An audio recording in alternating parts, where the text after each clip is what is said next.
কাউসারের পানি পান করানো হবে, ওই ব্যক্তিকে জীবনে আর কোনোদিন পিপাসা লাগবে না। বলুন সুবহানাল্লাহ। এমন একটা দামি কাউসার, এই দৌলত, এই সম্পদ শুধু আল্লাহ সুবহানাহু ওয়া তাআলা রাসূলকে দিয়েছেন।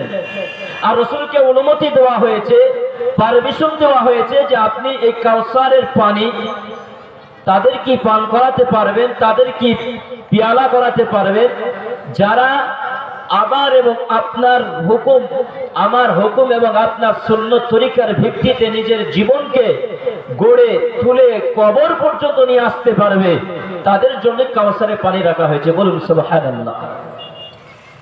আল্লাহ সুবহানাহু ওয়া তাআলা বলেন, ইন্না আ'তাইনাকাল কাউসার ফাসাল্লি লিরাব্বিকা ওয়ানহার ইন্না শানিয়াকা হুয়াল আবতার। আল্লাহ পাক রব্বুল আলামিন আয়াত নাযিল করে দিয়ে নবী মুহাম্মদ রাসূলুল্লাহকে বলতেছেন, হে নবী, আমি আপনাকে কাউসার দান করেছি, আপনি শুকরিয়া আদায়ের জন্য, আপনার রবের শুকরিয়া আদায়ের জন্য ফাসাল্লি, আপনি নামাজ আদায় করুন, আপনি নিজে নামাজ আদায় করবেন এবং আপনার আহেল বরকত আত্মীয় স্বজনদেরকে নামাজের দাওয়াত দিবেন। শুধু নামাজের দাওয়াত না, ফাসাল্লি, কাউসার দান করলাম তার শুকরিয়া আদায়ের জন্য আপনি নামাজ আদায় করবেন। ওয়ানহার, নামাজের পরে আপনি সবাই মতো কুরবানি আদায় করবেন। আল্লাহ রাব্বুল আলামিন তিনি বলছেন যে আপনি আপনার রবের শুকরিয়া আদায় করার জন্য, কৃতজ্ঞতা প্রকাশ করার জন্য কি করবেন? নামাজ আদায় করেন। আগে নামাজের কথা বলা হয়েছে, এরপরে কুরবানির কথা বললেন। ফার্স্টে বললেন নামাজ, ফাসাল্লি, হে নবী আপনি আগে নামাজ পড়ুন, ওয়ানহার, এরপরে কুরবানি করুন। কিন্তু আমাদের মুসলমানদের ভিতরে একটা দল আছে, মুসলমান আছে, ইমানদার আছে, আমরা নামাজের প্রাধান্যটাকে কমে দিয়ে আমরা কুরবানির প্রতিযোগিতায় লেগে যাই। যাই না? যায় না? এমন মুসলমান আছে যার উপরে 5 ওয়াক্ত দৈনিক নামাজকে ফরজ করা হয়েছিল, যেটা গরিব, মিসকিন, এতিম, অসহায়, দারিদ্র, পাগল, কানা, যে অন্ধ, সে যদি কানে আজানের আওয়াজ শ্রবণ করার শক্তি যদি তার থাকে, আল্লাহ রাসূল সাল্লাল্লাহু আলাইহি ওয়াসাল্লাম বলেছেন অন্ধ ব্যক্তিকে যে তুমি যদি আজানের আওয়াজ শ্রবণ করতে পারো, তোমাকে হেঁটে গিয়ে মসজিদেই নামাজ আদায় করতে হবে। বলুন সুবহানাল্লাহ। নামাজের কতটা গুরুত্ব, ইম্পর্টেন্ট। কিন্তু আমরা মুসলমান নামাজের গুরুত্বটাকে কমিয়ে দিয়ে আমরা গোশত খাওয়ার জন্য কুরবানির ইম্পর্টেন্সটা বেড়ে দিয়েছি। এমন ঘরে মুসলমানরা কোরবানি দিতেই হবে, ঘরে যদি টাকা না থাকে, সম্পদ যদি কোরবানি দেওয়ার মতো না থাকে, ও একবারে ধার করার জন্য পাগল হয়ে যায়। যায় না? যায় না? ধার করে কোরবানি দিতে হবে, না হলে লোন নিয়ে কোরবানি দিতে হবে। কিন্তু আল্লাহর হুকুম যেটা ছিল আমার উপরে মুসলমান হিসাবে, নামাজ আজান হয়ে গেলে মাঠে আছি, ঘাটে থাকি, মসজিদে আসি বা না আসি, যে জায়গায় আমার আজান পৌঁছে যাবে সেই জায়গাতেই আমাকে নামাজে দাঁড়িয়ে যেতে হতো। অথচ এই নামাজকে ছেড়ে দিয়ে আমি কুরবানির দিকে ছুটে আসি। তাই আল্লাহ যত জায়গায় কোরআন শরীফের ভিতরে নামাজের কথা বলেছে, কোরবানির কথা বলেছে, ঠিক ততটা জায়গায় কোরবানির আগে নামাজের কথা বলেছে, তারপরে কুরবানি। কারণ কোরবানির থেকে নামাজ হচ্ছে ফরজ, এটা সবারই জন্য। আর কোরবানি তার উপর ফরজ যার উপর কোরবানি দেওয়ার মতো সামর্থ্য আছে। এজন্য আমাদেরকে ইসলাম কঠিন বানানো যাবে না, ইসলাম সহজ করে নিতে হবে। তা আল্লাহ সুবহানাহু ওয়া তাআলা বলেন, বান্দা তুমি আগে নামাজ আদায় করো, ওয়ানহার, এরপর কুরবানি করো। যদি তুমি নামাজ দৈনিক 5 ওয়াক্ত নামাজ ইখলাসের নিয়তে খুশু খুজুর সাথে ফরজ ওয়াজিব মেনে যদি নামাজ আদায় করতে পারো এবং কুরবানি দিতে পারো, কি লাভ হবে? আল্লাহ বলেন, ইন্না শানিয়াকা হুয়াল আবতার। আল্লাহ তার দোস্ত হাবিবকে বলে দিয়েছেন, ও নবী, আপনি যদি আপনার রবের শুকরিয়া আদায়ের জন্য নামাজ আদায় করেন, আর নামাজ আদায় করার পর আপনার আহেল বরকত আত্মীয় স্বজনকে নামাজের দাওয়াত দেবেন, এরপরে ওয়ানহার, আপনি সময় হলে সময় মতো কুরবানি আদায় করবেন, আপনার আহেল বরকতকে কুরবানির দাওয়াত দেবেন। ও নবী, আপনি যদি নামাজ আদায় করার পর, কুরবানি আদায় করার পর যদি আপনি এগুলো সঠিকভাবে সঠিক নিয়মে আদায় করতে পারেন, ইন্না শানিয়াকা হুয়াল আবতার, নিশ্চয় আমি আল্লাহ আপনার যারা দুশমন আছে, আপনার যারা বিরোধিতা করে, আপনার উপর যারা বিদ্বেষী পোষণ করে, এই সমস্ত দুশমনদেরকে আমি আল্লাহ এই সমস্ত শত্রুদেরকে নির্বংশ বানিয়ে দেব। একটু মহব্বতে বলুন সুবহানাল্লাহ। এটা শুধু নামাজীদের জন্য। আল্লাহ বলেন, হে নামাজীরা, তোমরা যদি দৈনিক 5 ওয়াক্ত নামাজ আদায় করতে পারো, এই নামাজের ফজিলতে আমি আল্লাহ তোমার যাবতীয় প্রশংসা, যাবতীয় জরুরত থেকে তোমাকে হেফাজত করব। বলুন সুবহানাল্লাহ। এই নামাজ আমরা কিভাবে আদায় করব? আমরা এক শ্রেণীর মুসলমান নামাজ পড়তেছি, 20 বছর, 22 বছর, 25 বছর ধরে নামাজ পড়ছি, কিন্তু আমার আত্মা এত শুদ্ধ নাই। আত্মা এত পড়তে জানি না, রুকু জানি না, সিজদা জানি না। এই নামাজ পড়ে আমার কোনো কাজ আসবে না। আল্লাহ বলছেন, ওই সমস্ত ভুল নামাজীদের নামাজ আল্লাহর কাছে কবুল হবে, গ্রহণযোগ্য হবে, যে সমস্ত ভুল নামাজীরা তার নামাজকে সব সময় অন্ততপক্ষে দিনে 10 মিনিটও না হলে নামাজটা শুদ্ধ এবং শিখার চেষ্টা করে। বলুন সুবহানাল্লাহ। আমি শিখার চেষ্টা করলাম না, নিজেকে পরিবর্তন করার চেষ্টা করলাম না, তাহলে আমার জন্য ভুল নামাজ আমার জন্য নাজাতে জারিয়া হতে পারবে না। এই নামাজের এত ফজিলত বলা হয়েছে। আল্লাহর হাবিব সাল্লাল্লাহু আলাইহি ওয়াসাল্লাম বলেছেন, ক্বালা নবিয়্যু সাল্লাল্লাহু তাআলা আলাইহি ওয়াসাল্লাম, মান তারাকা সালাতা মুতাআম্মিদান ফাকাদ কাফার। যে ব্যক্তি সুস্থ শরীর থাকা অবস্থায় ইচ্ছাকৃতভাবে, কোনো কাজ নাই, কোনো অজুহাত নাই, বিনা অজুহাতে সুস্থ শরীর থাকা অবস্থায় ইচ্ছাকৃতভাবে 1 রাকাত নামাজকে ছেড়ে দিল, ওই ব্যক্তি কুফরি করলো। জোরে বলুন নাউযুবিল্লাহ। আর কুফরি মানে হচ্ছে কাফেরের কৃত কর্ম থেকে কুফরি বলা হয়। আল্লাহর নবী বলেছেন, বেনামাজির জন্য এত ভয়ঙ্কর আযাব হবে। বেনামাজি, সুদখোর যারা বেনামাজি যারা হয়ে আসবে, দুনিয়ার জীবনে যারা নামাজকে প্রাধান্য দেবে না, উল্টা যারা নামাজের দাওয়াত দিতে যাবে তাদের বিরোধিতা করবে, তাদের গীবত শিকায়াত করবে, নিজেকে নামাজের জন্য আকৃষ্ট করবে না, নিজেকে মসজিদের দিকে ধাবিত করবে না। রাসূলুল্লাহ সাল্লাল্লাহু আলাইহি ওয়াসাল্লামের সাহাবী হযরত ওমর ফারুক রাদিয়াল্লাহু তাআলা আনহু বলেছেন, বেনামাজির জন্য কবরের ভিতরে ৭৭টা সাপ বিচারিত করা হবে। বেনামাজির কবরে কোনো প্রশ্ন হবে না, বিনা প্রশ্নই তার কবরে আযাব হবে। আর বেনামাজিকে আসমান জমিন এতটা ঘৃণা করে কেমন ভাবে?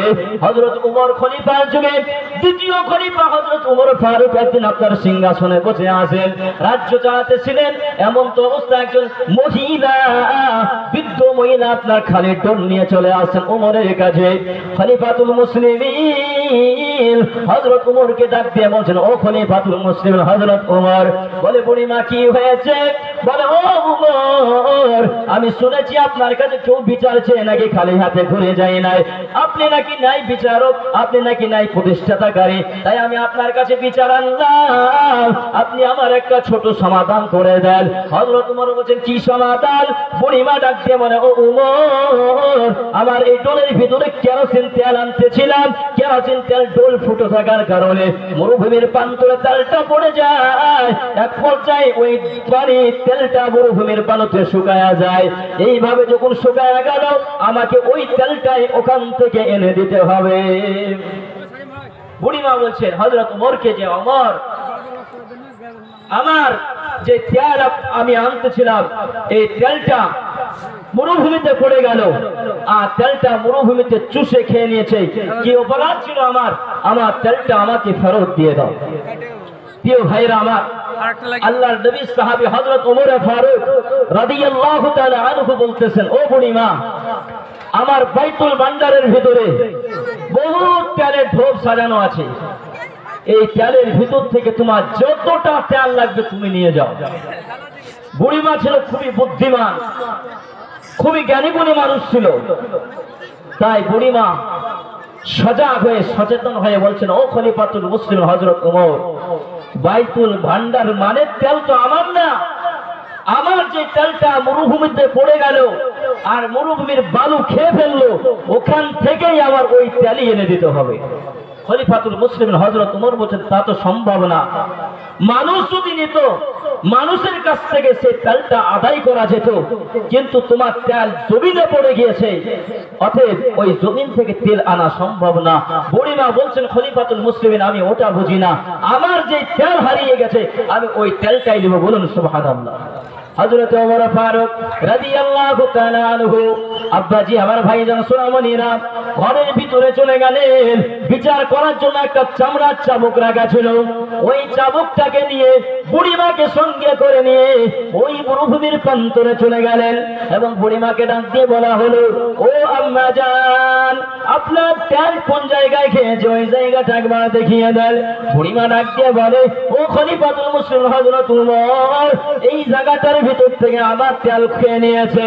হযরত ওমর ডাক দিয়ে ওই মাটিটাকে ইঙ্গিত করে বলতে লাগলেন, এর মরুভূমির বালুকার মাটি, তুমি এই জায়গাতে কেন বুড়িমার তেলটা খেয়ে নিয়েছো বলো? তুমি যে বুড়িমার তেলটা খেয়ে নিয়েছো ওই তেলটা আমাকে ফেরত দাও। এবার বলেন, এই মাটিতে যদি আমার তেল পড়ে যায়, এখন যদি এই মাটিকে আমি বলি, এটা সম্ভব হবে? সম্ভব না। কিন্তু আল্লাহ বলছেন, ঈমানদার যারা হবে, যারা শিরিক মুক্ত, বেদাত মুক্ত, নিশা দ্রব্য মুক্ত, কুফরি মুক্ত যারা ঈমানদার হবে, তাদের জন্য কিছু কিছু ক্ষমতা আমার আল্লাহ দিয়ে দেয়। জোরে বলুন সুবহানাল্লাহ। তাই বলে তাকে বড় ওলি বানিয়ে দিন না। আল্লাহ কিছু কিছু ক্ষমতা দেয়, এটা আল্লাহর নির্দেশনা। তাই হযরত ওমর ওই জায়গা থেকে আওয়াজ দিয়েছে, এই বালুকার মাটি, তুমি যে বুড়িমার তেলটা খেয়েছো, কেন খেলে? ওই তেলটা তুমি ফেরত দাও। একবার, দুইবার, তিনবার, তিনবার বালুকার মাটিকে আদেশ করা হলো, ও মরুভূমির বালুকার, তুমি যে বুড়িমার বিনা অপরাধে তেল কেনা ভক্ষণ করে নিয়েছো, ওই তেলটা তোমাকে ফেরত দিতে হবে। বালুকার মাটি থেকে কোনো আওয়াজ আসে না, কোনো প্রশ্নের উত্তর না পেয়ে হযরত ওমর রেগে গিয়ে বলতে লাগলো, ওরে বালুকার মাটি, ভালো করে শুনে নাও, ভালো করে জেনে রেখে দাও, তুমি যদি এখান থেকে তেল বুড়িমার ফেরত না দাও, একজন বেনামাজি মারা যাবে, সুদ করে মারা যাবে, জেনা করে মারা যাবে, নিশাদ্রব্য করে বেনামাজি যখন মারা যাবে, এই বেনামাজিকে তোমার উপরে দাফন করা হবে। ও সোনামণিরা, এই আওয়াজ কেন যখন হযরত ওমরের মুখ থেকে বের হয়ে গেল, যে বালুকার, তুমি যদি বুড়িমার তেল ফেরত না দিতে পারো, তোমার জায়গাতে বেনামাজিকে দাফন করে দিব। ও সোনামণিরা, বেনামাজির আওয়াজ খারাপ, বালুকার মাটিতে যেতে না যেতে বালু যে তেলটা ভক্ষণ করে নিয়েছিল, যে তেলটা খেয়ে নিয়েছিল, পানির ফোয়ারার মতো তেলটা আপনার বুড়িমার ডোল ভর্তি করে দিল। কারণ বালুকার মাটি জানে, বেনামাজিকে যদি আমার মধ্যে দাফন করা যায়, ওর দুর্গন্ধ, ওর আযাব, ওর শরীরের দুর্গন্ধ আমি সহ্য করতে পারবো না। মানে মহতরাম বুজুর্গদোস্ত, একজন বেনামাজি কতটা খারাপ, অথচ মসজিদের পাশে বাড়ি আর মাস্তানিকার বলে ইমামা তোরাই চালা। জীবনে মসজিদে গেল না, ঠুট লড়াই, বিড়ি বিড়ি, কিছু মহিলা আছে দেখবেন গীবত করে, ওই রকম বিড়ি লড়াই, কত নামাজি হয়েছে, আগে তো তুই ছাগল মারলি। এই সমস্ত মুনাফিক গুলোকে কিয়ামতের মাঠে তো যা হবে হবে, মরার আগে দেখবেন এর আল্লাহ তাআলার গজব কিভাবে তাকে ধরবে। শুধু নামাজ নিজে পড়লো না, অন্য যারা পড়লো, খারাপ থেকে যারা পরিবর্তন হলো, এদেরকে নিয়ে যারা সমালোচনা করবে, আল্লাহ তাদেরকে দুনিয়াতে মরার আগে আযাব দেখে দেয়। দেখে দেয় না? দেখে দেয় না? জোরে বলো, দেখিয়ে দেয়। নামাজ কেন পড়তে হবে? আল্লাহ নিজে বলছেন, ইয়া আইয়ুহাল্লাযীনা আমানুস্তাঈনু বিস-সাবরি ওয়াস-সালাহ ইন্নাল্লাহা মা'আস-সাবিরিন। পারা নম্বর 2, সাফা নম্বর 2 পারা 2 নম্বর সাফা, সূরা নাম সূরা বাকারা, শেষের অধ্যায়ে আল্লাহ বলছেন, ইয়া আইয়ুহাল্লাযীনা আমানুস্তাঈনু বিস-সাবরি ওয়াস-সালাহ ইন্নাল্লাহা মা'আস-সাবিরিন। হে ঈমানদারেরা, তোমরা ধৈর্য এবং সবরের সাথে আর নামাজের মাধ্যমে আমি আল্লাহর কাছে সাহায্য চাও। ইন্নাল্লাহা মা'আস সাবিরিন, কারণ আমি ধৈর্যশীলদের বন্ধু হয়ে আছি। তুমি যদি ধৈর্য এবং সালাতের মাধ্যমে আমি আল্লাহর কাছে সাহায্য চাইতে পারো, আমি আল্লাহ পাক আল্লাহ তাআলা তোমার জীবনের সমস্ত প্রয়োজনগুলোকে নামাজের মাধ্যমে পুরা করে দিব। জোরে বলুন সুবহানাল্লাহ। আল্লাহর ওয়াদা, বলছেন তোমাকে আমি নামাজের মাধ্যম দিয়ে পুরা করে দিব। কিন্তু বলেন, আমরা দৈনিক 5 ওয়াক্ত নামাজের মুসল্লি আছি, 5 ওয়াক্ত নামাজ পড়তেছি। আল্লাহ বলছে, নামাজ পড়ো, তোমার জরুরত পুরা করে দিব। নামাজ পড়ো, তোমার অভাব দূর করে দিব। নামাজ পড়ো, তোমার টেনশন দূর করে দিব। নামাজ আদায় করো, তোমার অসুখ বিসুখ দূর করে দিব। আচ্ছা বলেন তো, আমরা যারা 5 ওয়াক্ত নামাজি, আমরা পরিপূর্ণ আপনার অভাব মুক্ত হয়েছি? হতে পেরেছি? অসুখ মুক্ত হয়েছি কেন? আল্লাহ বলছে তুমি নামাজ আদায় করো, নামাজ আদায় করলে তোমাকে দেব। আর নামাজ আদায় করার পরও আমরা পরিবর্তন হতে পারিনি, তার কয়েকটা কারণ আছে। সূরার নাম সূরা সাবা, 21 নম্বর পারা, 3 থেকে 4 নম্বর পৃষ্ঠার প্রথমের লাইনের দ্বিতীয় অংশে আল্লাহ তাআলা বলছেন, বিসমিল্লাহির রহমানির রহিম, ইন্নাস সালাতা তানহা আনিল ফাহশাই ওয়াল মুনকার। নিশ্চয় যারা দৈনিক 5 ওয়াক্ত নামাজ আদায় করবে, নিশ্চয় যারা আমি আল্লাহকে ভরসা করে, আমি আল্লাহর প্রতি বিশ্বাস রেখে খুশু আর খুজুর সাথে ইখলাসের নিয়াতে 5 ওয়াক্ত নামাজ আদায় করবে, আমি আল্লাহ তার নগদ পুরস্কার দেব। নামাজের বদৌলতে সমস্ত রকমের খারাপি থেকে তাকে দূরে রাখবো। একটু মহব্বতে বলুন সুবহানাল্লাহ। আল্লাহ বলছেন কোরআনের কথা মিথ্যা না সত্য? জোরে বলুন সত্য। তাই সূরা সাবার ভিতরে আল্লাহ বলছেন, ইন্নাস সালাতা তানহা আনিল ফাহশাই ওয়াল মুনকার। নামাজ পড়লে ফাহশা ওয়াল মুনকার ব্যাখ্যা হচ্ছে খারাপ এবং ভালো। খারাপ থেকে তোমাকে দূরে রাখবে, ভালোর সঙ্গে পরিবর্তন করে দিবে। কিন্তু আমরা 5 ওয়াক্ত নামাজি, প্রথম কাতারের মুসল্লি, আমাদের অভাব অনটন দূর হয় না। 1 নম্বর কারণ হচ্ছে আমাদের নামাজ পড়া হয়, নামাজ হয় না। রাগ করেন না, নামাজ পড়া হয়, নামাজ হয় না। কারণ রুকু জানি না, সিজদা জানি না। রুকু থেকে ওঠার পরে সামি আল্লাহু লিমান হামিদা বলার পরে চট করে আমি সিজদায় চলে যাই, এই নামাজটা আল্লাহর কাছে গ্রহণযোগ্য না। আল্লাহর হাদিস সাল্লাল্লাহু আলাইহি ওয়াসাল্লাম বলেছেন, সাল্লু কামা ইউসাল্লি।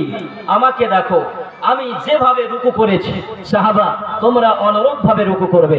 আমি যেভাবে রুকু থেকে উঠে সজাগ হয়ে দাঁড়িয়েছি, সাহাবা তোমরা সজাগ হয়ে দাঁড়াবে। আমি যেভাবে সিজদায় গিয়েছি ঠিক ওইভাবে সিজদায় যাবে। আমি যেভাবে 2 সিজদার মাঝে দাঁড়িয়ে পড়েছি, আল্লাহুম্মা গফিরনি ওয়ারহামনি ওয়াআফিনি ওয়াহদিনি ওয়ারযুকনি, ঠিক তোমরা এতটুকু দোয়া পড়ার পরে দ্বিতীয় সিজদা যাওয়ার জন্য তৈরি হবে। কিন্তু আমাদের নামাজ আল্লাহু আকবার বলে দাঁড়িয়ে গিয়ে দোয়া সানা নাই, আউযু বিল্লাহ বিসমিল্লাহ নাই, সূরা ফাতিহা শেষ আমিন বলার টাইম নাই, সূরা ধরে রাজধানী এক্সপ্রেস আমরা চালিয়ে দিলাম। এই নামাজ নিয়ে আল্লাহর সাথে ঠাট্টা আর কি করা ছাড়া আর কিছু হয় না। বড় লজ্জার সাথে বলছে হাসবেন না। আমরা শিখার চেষ্টা করি না, ইমাম সাহেবকেও বলি না যে আমার নামাজটা কিভাবে শুদ্ধ হবে একটু শিখিয়ে দেন, একটু বলে দেন। মায়ার নবী মদিনাওয়ালা বলেছেন, নামাজটা যদি নামাজের মতন করে আদায় করতে পারো, আমি নবী যেভাবে নামাজ পড়েছি, আমার সাহাবারা যেভাবে নামাজ আদায় করেছে, ও দুনিয়ার উম্মত উম্মতিরা ভালো করে শুনে নাও, ভালো করে জেনে রেখে দাও। আবার মতন করে আমার সাহাবীদের মতন করে যদি নামাজ পড়ে আসতে পারো, 4 রাকাতের জায়গায় 2 রাকাত পড়ো, 10 মিনিট সময় দিয়ে পড়ো, এই নামাজটা আল্লাহ তাআলার কাছে তোমার রহমতের চাদর লাগবে না, বিনা চাদরে আল্লাহর সঙ্গে মহব্বত তৈরি করে দিবে। একটু যদি বলুন সুবহানাল্লাহ। নামাজকে এভাবে ধীর স্থির ভাবে আস্তে আস্তে রুকু সিজদার হক আদায় করে নামাজ আদায় করব, বলুন ইনশাআল্লাহ করব। আল্লাহ তাআলা বলছেন, কেন নামাজ তোমরা পড়বে? নামাজ ইবাদত করবে, রোজা করবে, হজ করবে, কোরআন তেলাওয়াত করবে, জিকির আজকার করবে, একবার সুবহানাল্লাহ বলবে, একবার আলহামদুলিল্লাহ বলবে, একবার সাল্লাল্লাহু আলাইহি ওয়া আলিহি ওয়াসাল্লাম বলবে, একবার 1 টাকা দান করবে, একবার মানুষের সঙ্গে ভালো ব্যবহার করবে, একবার খানা খাবে, যেটাই করবে একটা কদম উঠাবে হাঁটার জন্য, ওই কদমটা যেন আমি আল্লাহ সন্তুষ্টির জন্য হয়। কার জন্য হতে হবে জোরে বলুন? আল্লাহর জন্য। দুনিয়াদারি করার জন্য হলে হবে না, দুনিয়ার মানুষকে দেখাবার জন্য হলে সে ইবাদত আল্লাহর কাছে গ্রহণযোগ্য হবে না। সূরা আনআম 8 নম্বর পারা 9 নম্বর সাফার 42 আল্লাহ বলছেন, বিসমিল্লাহির রহমানির রহিম, কুল ইন্না সালাতি ওয়া নুসুকি ওয়া মাহইয়ায়া ওয়া মামাতি লিল্লাহি রাব্বিল আলামিন। আল্লাহ বলছেন, কুল হে নবী আপনি বলে দেন, ইন্না সালাতি ওয়া নুসুকি, আপনার নামাজ, আপনার কুরবানি, ওয়া মাহইয়ায়া ওয়া মামাতি লিল্লাহি রাব্বিল আলামিন, আপনার খানা খাওয়া আর না খাওয়া, সুস্থ থাকা অসুস্থ থাকা, বেঁচে থাকা মরে যাওয়া, যা কিছু হবে সমস্ত কিছু নিয়ে রব্বিল আলামিন আমি আল্লাহর জন্য হতে হবে। কার জন্য হতে হবে? আল্লাহ তাআলার জন্য। আমার নামাজ আমার তসবিহ, আমার জিকির, আমার মসজিদে ঢোকার নিয়ম যদি রাসূলের সুন্নত তরিকায় আর আল্লাহ রাজি খুশি করার জন্য হয়, ওই ব্যক্তি দোয়া করতে দেরি হবে, কবুল হতে দেরি হবে না। আল্লাহ যেহেতু নিজেই বলেছেন উদউনি আস্তাজিব লাকুম, বান্দা তুমি দোয়া করো, আমি দোয়াকে কবুল করব, বলুন সুবহানাল্লাহ। আর রাসূল বলেছেন ইজা সাআলতা ফাসআলিল্লাহ, তুমি যখন কিছু চাইবে তা আল্লাহ সুবহানাহু ওয়া তাআলার কাছে চাইবে, কারণ দেনেওয়ালা একমাত্র কে, জোরে বলুন, একমাত্র আল্লাহ। তাই আমাকে চাইতে হলে আল্লাহর কাছে চাইতে হবে, আমাকে বলতে হলে আল্লাহর কাছে বলতে হবে।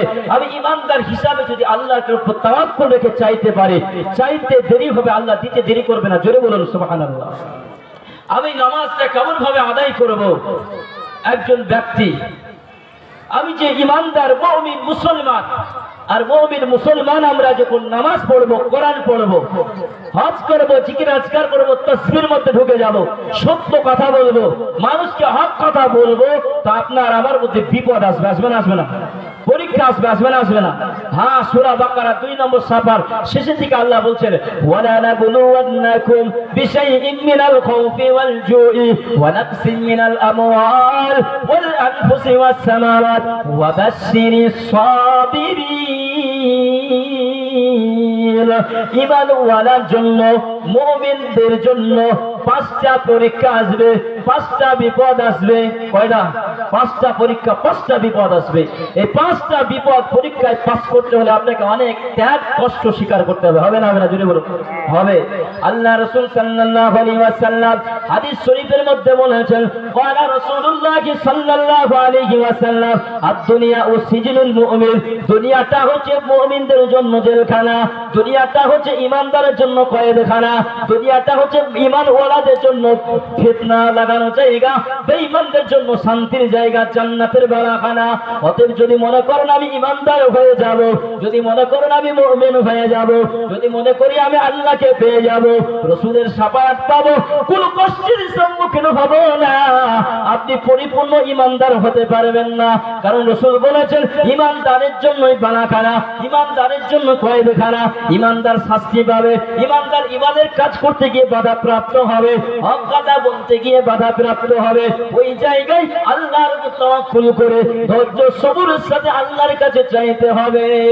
আল্লাহর এক বান্দা যুবক, উনি না আলেম না সাহাবী না, সাধারণ যুবক, আপনার আবার মতো কৃষক ভাইয়ের সন্তান, নাম হচ্ছে আব্দুল আজিজ। তার ঈমানের পাওয়ার এত ভোল্টেজ ছিল, সে কিন্তু ওলি না বাবা, সে কিন্তু আলেম না বাবা, সে কিন্তু তালবে ইলম না। এখন বর্তমান যুগে আলেমদের থেকে তরুণ যুবকদের ঈমান, কিছু কিছু যুবকদের ঈমান মজবুত, কারণ আলেমরা মনে করে নিয়েছে আমি আলেম হয়ে গিয়েছি, আমি বক্তা হয়ে গিয়েছি, আমি ইমাম হয়ে গিয়েছি, বেশি আমল আমার লাগবে না, তাই তোমরা ফরজ করে নফল সুন্নতকে বাদ দিয়ে দাও। চলে এসেছি ভাই, আল্লাহর নবী সাল্লাল্লাহু আলাইহি ওয়াসাল্লাম বলছেন যত আল্লাহর কাছে যাবে তত বেশি নফল ইবাদতের প্রতিযোগিতা করো, বলুন সুবহানাল্লাহ। নেক আমলের প্রাচুর্য তৈরি করো, নেক আমলের বরকত কত। সূরা কাহফ 15 নম্বর পারা শুরু যে আয়াতের নেক আমলের ব্যাখ্যা 16 নম্বর পারা 4 নম্বর পেজে আল্লাহ বলছেন ইন্নাল্লাযীনা আমানু ওয়া আমিলুস সালিহাতি কানাত লাহুম জান্নাতুল ফিরদাউসি নুজুলা। ইন্নাল্লাযীনা আমানু, নিশ্চয় যারা শিরক মুক্ত, বেদাত মুক্ত, কুফরি মুক্ত ঈমান আনবে, ওয়া আমিলুস সালিহাত, ঈমান আনার পরে নেক আমল করবে, ভালো আমল করবে, কানাত লাহুম জান্নাতুল ফিরদাউসি নুজুলা, ও নবী তাদেরকে সুসংবাদ শুনিয়ে দেন আমি আল্লাহ তাদেরকে জান্নাতুল ফিরদাউসের মেহমানদারির ব্যবস্থা করব, জোরে বলুন সুবহানাল্লাহ। ও সোনামণিরা, ওই ব্যক্তি আব্দুল আজিজ, আপনার নিজেকে তৈরি করার জন্য আমি আপনাদেরকে মেসেজটা দিতেছি, সংক্ষিপ্ত ঘটনাটা দিতেছি। আমি যদি পরিবর্তন হওয়ার চেষ্টা করি, আমি যদি নিজেকে তৈরি করব চেষ্টা করি, আমি যদি নিজেকে নামাজি বানাবো চেষ্টা করি, আমি যদি নিজেকে অন্যায় থেকে ফেরাবো মনে করি, আমি যদি নিজেকে নেশা দ্রব্য থেকে বাঁচাবো মনে করি, পারবো কি পারবো না? পারবো না? পারবো না? অবশ্যই পারবো। তাই ওই ব্যক্তিটা কিভাবে পরিবর্তন হচ্ছে লক্ষ্য করি। আব্দুল আজিজ আপনার শুক্রবারের দিন ঠিক জুমার নামাজ পড়ার জন্য ওযু গোসল করে, খুশবু ব্যবহার করে, সুন্দর কাপড় পরিধান করে আপনার ঘরের মধ্যে বসে আছে বাবা। সুন্দর একটা বিবাহ করেছে, আল্লাহর কুদরতি বিবিকে বেপরদা হতে দেয় নাই, তার ওযুর পানি এগিয়ে দেয়, গোসলের পানি ঘরের মধ্যে পৌঁছে দেয়, যাবতীয় মহিলার কাজ সব ঘরের মধ্যে পৌঁছে দেয়। এত গরিব কিন্তু ঈমান ছিল খাঁটি, ঈমান ছিল মজবুত। গরিব হলে কি হবে? আল্লাহর কাছে গরিবের লেখা যাবে না। আল্লাহর কাছে বড় লোকের কোনো দাম নাই, গরিবী হালাতের কোনো দাম নাই। আল্লাহর কাছে মাস্টারের কোনো পরিচয় নাই, আল্লাহর কাছে বক্তার কোনো পরিচয় নাই। আল্লাহর কাছে পরিচয় হলো বান্দা আর মালিক, আমল আর বদামল। এজন্য নিজেকে তৈরি করো বাবা। ওই ব্যক্তি আপনার ওযু করে গোসল করে নিয়াত করে বসে আছে, আমি আজকে শুক্রবারের দিন কোনো কাজ করব না, কোনো জায়গায় যাব না, আল্লাহর ঘর মসজিদে চলে যাব আল্লাহর হুকুম নামাজকে আদায় করার জন্য। একটু যদি বলুন সুবহানাল্লাহ। জুমার টাইম হয়ে আসছে ভাব। সঙ্গে সঙ্গে আব্দুল আজিজ ঘর থেকে, হুজরা মোবারক থেকে স্ত্রীকে পর্দায় রেখে বের হয়ে চলেছে। স্ত্রী ঘর থেকে ডাক দিয়ে বলেন, স্বামী আপনি কোথায় ধাবিত হয়েছেন, কোন দিকে রওনা হয়েছেন? স্বামী আব্দুল আজিজ বলছেন, আল্লাহ বলছেন যে নামাজের মাধ্যমে তোমার যাবতীয় প্রয়োজনগুলোকে আমি আল্লাহ পূরণ করে দিব, তার নগদ প্রমাণ আপনাকে দিচ্ছি। স্বামী ঘর থেকে বের হচ্ছে, স্ত্রী ডাকতে বলছে, প্রাণের স্বামী আপনি কোথায় যাচ্ছেন, কোন দিকে ধাবিত হয়েছেন? আব্বা ভাইরা, ওই ব্যক্তিটা আপনার জিজ্ঞাসা করে বলছেন যে আমি স্ত্রী আল্লাহর হুকুম আদায় করার জন্য, নামাজ পড়ার জন্য আল্লাহর দেওয়া পায়ের কদম আল্লাহর দেওয়া জমিনে ফেলে মসজিদের দিকে রওনা দিয়েছি। বলুন সুবহানাল্লাহ। স্ত্রী ডাকতে বলছে, ও প্রাণের স্বামী আপনি যে নামাজের জন্য মসজিদে যাচ্ছেন, কিন্তু কয়েকদিন আগে কিছু জব বা গম পিছাই করার জন্য মেলে রেখে এসেছিলেন। বলে হ্যাঁ, ওই মেলটা জুমার পরে মেঘের কারণে, বিদ্যুতের কারণে মেলটা 3 দিন বন্ধ থাকবে। কদিন? 3 দিন বন্ধ থাকবে। জুমার নামাজের পরে আপনি যদি আটা আনতে যান তাহলে মেল বন্ধ হয়ে যাবে। আমাদের বাড়িতে 3 দিন যাবত উনুনে আগুন জ্বলবে না, 3 দিন যাবত আমরা খেতে পারবো না। ঈমানওয়ালার পরীক্ষা দেখে। আল্লাহর বান্দা চিন্তা করে দেখলো, একদিকে আটা আনতে হবে, যদি আমি আটা না আনি 3 দিন যাবত আমি আমার স্ত্রী কি থাকবো? ক্ষুধার্ত থাকবো, খেতে পারবো না। আর যদি আমি আটা আনতে যাই আমার নামাজটা ছুটে যাবে, আল্লাহর হুকুম অমান্য হয়ে যাবে। খোদা না খাস্তা এই মুহূর্তে যদি আমার মৃত্যু হয়ে যায় তাহলে আমি কিয়ামতের মাঠে আমি কি জবাব দেব মালিকের কাছে? আল্লাহর বান্দা বড় চিন্তায় পড়ে গেলেন। একদিকে আটা আনতে হবে, অপরদিকে আল্লাহর হুকুম নামাজ আদায় করতে হবে। যদি আমি আটা আনতে যাই আমার নামাজটা যদি বৃদ্ধাঙ্গুলি হয়ে যায়, নামাজের যদি ঘাটতি হয়ে যায়, আল্লাহর কাছে পাকড়াও হয়ে যেতে হবে। ও সোনামণিরা, এই কথাটাকে চিন্তা করে আল্লাহর বান্দা আব্দুল আজিজ ঘর থেকে বের হয়ে গেলেন। কিছুটা দূর মসজিদের দিকে ধাবিত হওয়ার জন্য ছুটতেছেন। একটু দূর যাওয়ার পর 8-9 বছরের বালক আপনার করতে শুরু করেছে। ও চাচা যান, ও চাচা যান, একটু দাঁড়িয়ে যান চাচা, আপনি কোন দিকে ধাবিত হয়েছেন, আপনি কোন দিকে রওনা দিয়েছেন? চাচা লাগ দিয়ে বলে, ও ভাতিজা আমি আল্লাহর হুকুম নামাজ আদায় করার জন্য আল্লাহর ঘর মসজিদের দিকে রওনা দিয়েছি বাবা। আল্লাহর বান্দা বালক ছেলে ডাক দিয়ে বলে, চাচা যান, আপনি কিছু হালাল টাকা সঞ্চয় করে সংগ্রহ করে আপনি একটা গাভী গরু কিনেছিলেন? বলে হ্যাঁ কিনেছিলাম। ও চাচা যান, ওই গাভী গরুটা বজ্রপাতের আওয়াজ পেয়ে রশিটা ছেড়ে গিয়ে জঙ্গলের দিকে চলে গিয়েছে। আপনি যদি নামাজের দিকে চলে যান আপনার হালাল টাকার গাভী জঙ্গলে হিংস্র প্রাণী বাঘ ভাল্লুক বসে আছে, তারা ভক্ষণ করে ফেলবে, তারা খেয়ে ফেলবে। আর আপনি যদি নামাজ পড়তে যান, নামাজ পড়ে আসার পরে হয়তো আপনি পাবেন না। তাই আমি আপনাকে অনুরোধ করছি, তাই আমি আপনাকে রিকোয়েস্ট করছি, চাচা যান, আপনি প্লিজ একটু গাভীটা এনে দিয়ে মসজিদে যাবেন। ঈমানওয়ালার জন্য পরীক্ষা কেমন ভালো আসছে দেখেন। আর আল্লাহ বলছে তোমার সামনে যত বিপদ আসবে ধৈর্য ধরে নামাজে দাঁড়িয়ে যাও, নামাজটা শেষ হতে দেরি হবে না, বিপদ থেকে আমি আল্লাহ উদ্ধার করে দিব, বুঝতে পারবে না। বলুন সুবহানাল্লাহ। আল্লাহর বান্দা দাঁড়িয়ে গেলেন, চিন্তা করতে লাগলেন, ও পাহাড়পুর খান সাহেব পাড়ার মুসলমানেরা, ঈমানটাকে মজবুত করে নাও। শিরিক বেদাত মুক্ত ঈমান নিয়ে যদি আল্লাহর সামনে দাঁড়াতে পারো, আল্লাহ তাআলা কুদরতি ভাবে দুনিয়ার জমিনে সাহায্য করে দেখিয়ে দেবে। আব্দুল আজিজ আপনার চিন্তা করছে একদিকে আটা আনতে হবে জরুরি, আটা না আনলে 3 দিন যাবত খেতে পাবো না। অপর দিকে আমি যদি আটা আনতে যাই আবার আল্লাহর হুকুমে বিদ্যাঙ্গুলি হয়ে যাবে, আমি নামাজটা আদায় করতে পারবো না, কিয়ামতের মাঠে আল্লাহর সামনে পাকড়াও হয়ে যেতে হবে। আবার যদি আমি নামাজের জন্য চলে যাই আবার হালাল টাকার সম্পদ গাবি গরুটা হারিয়ে যাবে। আবার যদি আমি গাবি গরুটা আনতে যাই আবার আল্লাহর হুকুমে ব্যর্থ হয়ে যাবে। এই মুহূর্তে আমি কি করব? ও সোনামণিরা, একটু চিন্তা ভাবনা করতে করতে কিছুটা দূর সামনে আবার আগিয়ে গেলেন। কিছুটা দূর যেতে না যেতে সমবয়সী একজন ভাইজান আপনার দৌড়তেছে মাঠের দিক থেকে। ও আব্দুল আজিজ ভাইজান, ও ভাইজান আপনি কোন দিকে ধাবিত হয়েছেন, কোন দিকে রওনা দিয়েছেন? ভাইজান ডাক দিয়ে বলে, ভাইজান আমি আল্লাহর হুকুম জুমার নামাজ পড়ার জন্য মসজিদে ধাবিত হয়েছে। আল্লাহর বান্দা ডাক দিয়ে বলে, ভাই আপনি নামাজ পড়তে যাবেন, আপনাকে বাধা দেব না। আপনি আল্লাহর হুকুম পালন করতে যাবেন, আপনাকে বাধা দেব না, নিষেধ করবো না গো ভাই। কিন্তু এই যে মেঘ খরা, আজ কয়েকদিন সপ্তাহ ধরে মেঘের কারণে জমির গরু খরার কারণে পেটে চূর্ণ বিচূর্ণ হয়ে গেছে। মায়ের সামনে বাচ্চাগুলো পানির জন্য মরে যায়, মা পানি দাও, মা পানি দাও। বাচ্চার সামনে কত মা মরে গেল পানি পানি করে। মায়ের সামনে পশু পানিকের সামনে গবাদি পশুগুলো মরে গেল, ফসল আবাদিগুলো নষ্ট হয়ে গেল।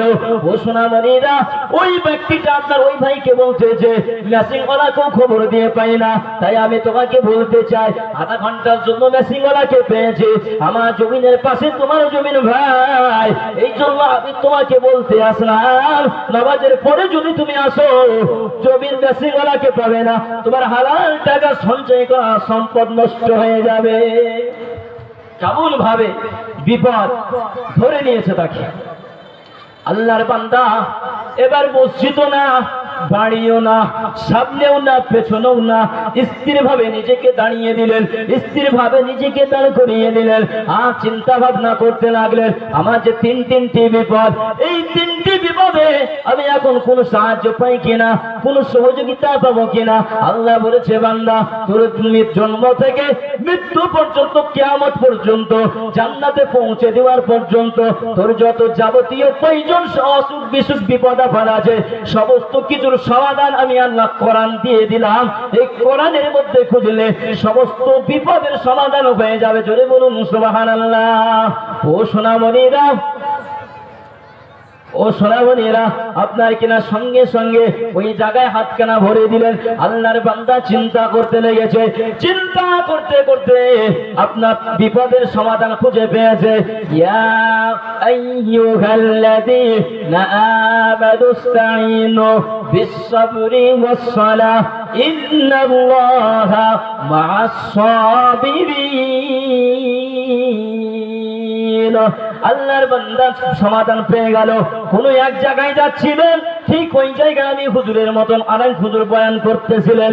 ওই মাওলানা সাহেব বলেছিলেন, ইয়া আইয়ুহাল্লাযীনা আমানুস্তাঈনু বিস-সাবরি ওয়াস-সালাহ, ধৈর্য এবং সবরের মাধ্যমে যদি বান্দা নামাজে দাঁড়িয়ে যাও, নামাজটা শেষ করতে দেরি হবে বান্দা, বিপদ থেকে উদ্ধার হতে দেরি হবে না। ওই বান্দা ওই বিপদের কথাকে, ওই আয়াতটাকে স্মরণ করে মসজিদে চলে গেলেন। মসজিদে যে নামাজ পড়ছেন, এই কথাটা বলে বক্তব্য গুছিয়ে নেব, বক্তা চলে এসেছে। প্রিয় ভাইরা আমার, আল্লাহর বান্দা মসজিদে ঢুকে গেলেন, জুমা নামাজ হয়ে গেল, সবাই নামাজের পরে মোনাজাত দিয়ে সবাই বিদায় হয়ে গেলেন। কিন্তু আল্লাহর বান্দা বিদায় হয় না। আল্লাহর বান্দা মসজিদে ফ্লোরে বসে আল্লাহর কাছে দোয়া করছে, কান্না করতেছে। ওই বান্দা দোয়া করে আল্লাহকে বলছেন, রব্বানা যালামনা আনফুসানা ওয়া ইল্লাম তাগফির লানা ওয়া তারহামনা লানাকুনান্না মিনাল খাসিরিন। আয় আল্লাহ, আমি আমার নফসের উপরে জুলুম করেছি, আমি বড় জালেম, আমি গুনাহ করেছি, কেউ জানে না, কিন্তু গুনার বোঝা মাথায় করে তোমার রহমতের আশার দিকে ফিরিয়ে তোমার কাছে হাত তুলেছি মাওলা। তিনটি বিপদ আমার সামনে এসেছে, আমি নিরাশ হই নাই, পিছু টান দিই নাই। আল্লাহ গো, তিনটি মুসিবতকে মাথায় রেখে তোমার হুকুমকে পালনের জন্য তোমার ঘর মসজিদে ঢুকে গেলাম এবং নামাজ আদায় করলাম, তোমার কাছে হাত দোকানে উত্তোলন করেছি। ও দয়ার মালিক, মেহেরবানি করে তুমি আমাকে ভুলো না। বান্দা দোয়া করে মসজিদ থেকে বের হয়ে বাড়ির দিকে চলে গেলেন। কিছুটা দূর যাওয়ার পর বাড়িতে ঢোকার আগে উনুনের দিকে তাকিয়ে দেখছে, গোয়াল ঘরের মধ্যে তাকিয়ে দেখছে হারানো গাভী ঘরের মধ্যে বাঁধা আছে। জোরে বলুন সুবহানাল্লাহ। আনন্দ তৃপ্তি হয়ে গেলেন। আমি তো কাউকে বলে যাই নাই যে আমার গাভীটা জঙ্গলে চলে গেছে, এনে দিও, কিন্তু গাভী উনুন গোয়াল ঘরে বান্ধা দেখে আনন্দের সঙ্গে ঘরে প্রবেশ করলেন, সালাম দিলেন। বিবি আরামে রুটি বানাতেছেন, বিবি আরামে রুটি পাকাতেছিলেন। স্বামী জিজ্ঞাসা করে, প্রাণের বিবি তুমি কি আটা আনতে গিয়েছো? বলে, আল্লাহর কসম করে বলে স্বামী, আমি পর্দার অবাধ্য হই নাই, আমি ঘর থেকে বের হই নাই, তাহলে আটা কেমনে আসলো? স্ত্রী বলে, ও প্রাণের স্বামী, এক আল্লাহর বান্দা মেরে গিয়েছিল তার আটা আনার জন্য, কিন্তু আল্লাহর কুদরতি কারিশমা তার আটা ভুলে রং সাইডে আমাদের বস্তা নিয়ে চলে এসেছিল। বাড়িতে এসে দেখে বস্তা আমার না, খোঁজ নিয়ে বান্দা আমার বাড়িতে পৌঁছে নিয়েছে। হারানো গাভীটা কেমনে আসলো? ওই বিবি ডাক দিয়ে বলে, স্বামী, আমি আমার কাপড়টা উঠার জন্য আঙিনার উপরে গিয়েছিলাম, বেড়ার ফাঁক দিয়ে আমি দেখতে পেলাম জঙ্গলের বাঘ আমার গাভীর রশি ধরে আমার গোয়াল পর্যন্ত পৌঁছে দিয়েছে। একটু জোরে বলুন সুবহানাল্লাহ। আল্লাহ বলছে, বান্দা তুমি যদি আমার হয়ে যাও, তোমাকে বানিয়েছি আমার জন্য। সূরা জারিয়া 26 পারায় শুরু, যে আয়াতটা অবস্থান করছে 27 নম্বর পারা দ্বিতীয় শাখা। আল্লাহ বলেন, ওয়াবা খালাকতুল জিন্না ওয়াল ইনসা ইল্লা লিয়াবুদুন। মানুষকে আর জিনকে সৃষ্টি করেছি আমি আল্লাহর জন্য। আর যাবতীয় দুনিয়া ও আখিরাতে, আসমান এবং দুনিয়ার মধ্যে যা কিছু তৈরি করেছি এই মানুষের গোলামির জন্য। বলুন সুবহানাল্লাহ। আল্লাহ বলছে, যেই বান্দা আমার হয়ে যাবে, ওই বান্দা পুরো দুনিয়া এবং দুনিয়ার ভিতরে যত জিনিস আছে সবটার গোলাম হয়ে যাবে। বলুন সুবহানাল্লাহ। তাই শোনা, বলা, জানার চাইতে যতটুকুন পারবো আমল করার অতটুকুন মেধা শক্তিতে নিয়ে গিয়ে অল্প হলেও আমল করার চেষ্টা করব। বলুন ইনশাআল্লাহ। আল্লাহ